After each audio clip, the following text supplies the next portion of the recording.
Sir அப்போ நீங்கள் சொல்கிறத வச்சு பார்த்தா டிசம்பர் 6க்கு முன்னாடியே விஜய், ஆதவ அர்ஜுனா, திருமாவளவன் அவர்கள் 3 பேருமே ஒரு இடத்துல சந்திச்சு இப்படித்தான் நம்ம ஸ்க்ரீன் பிளே பண்ண போகிறோம்னு பேசிட்டு தான் அது நடக்குதா? நிச்சயமாக அதை 3 பேர் ஓரிடத்தில் சந்தித்தார்களாங்கிறது தெரியாது. 3 பேருக்கு கான்வர்சேஷன் நடந்திருக்கும் அப்படின்னு நான் ரொம்ப உறுதியாக நம்புகிறேன். என்னென்னா ஆதவ அர்ஜுனா வெளியிட்ட புத்தகம், அது விகடனுடைய பெயரை பயன்படுத்தினாலும் அது ஆதவ அர்ஜுனா உருவாக்கிய புக்கு தான்.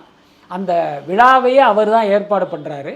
அந்த நேரத்தில் அவர் வந்து விடுதலை சிறுத்தைகளில் இருக்கார். அவர் வெளியிட இவர் பெற்றுக்கொள்வார் அப்படிங்கிறது தான் ஏற்பாடு. இப்போ திடீர்னு திமுகவில் வந்து ஒரு அழுத்தம் கொடுத்து விஜய் வந்தால் நீங்கள் போகக்கூடாதுன்னு சொல்கிறாங்க, அதை கேட்டு நான் அந்த ஃபங்க்ஷனுக்கு வரமாட்டேன் அப்படின்னு திருமாவளவன் சொல்லும்போது ஆதவ அர்ஜுனா என்ன முடிவு எடுக்கணும்? அவர் பாசையில் சொல்லணும்னா அவருடைய ஆசான், அவருடைய தலைவர், அவருடைய அண்ணன் திருமாவளவனே இப்படி சொல்லிட்டாருக்கும்போது நீங்கள் என்ன பண்ணியிருக்கணும்? விஜய் வேணாம் அப்படின்னு தானே முடிவு எடுக்கணும். ஆனால் இவர் என்ன பண்ணுறாரு, திருமாவளவன் வேணா கூட தேவையில்லை, விஜயை வச்சு இந்த ஃபங்க்ஷனை நம்ம நடத்துவோம் அப்படின்னு அந்த ஃபங்க்ஷனை போய் நடத்துகிறாரு.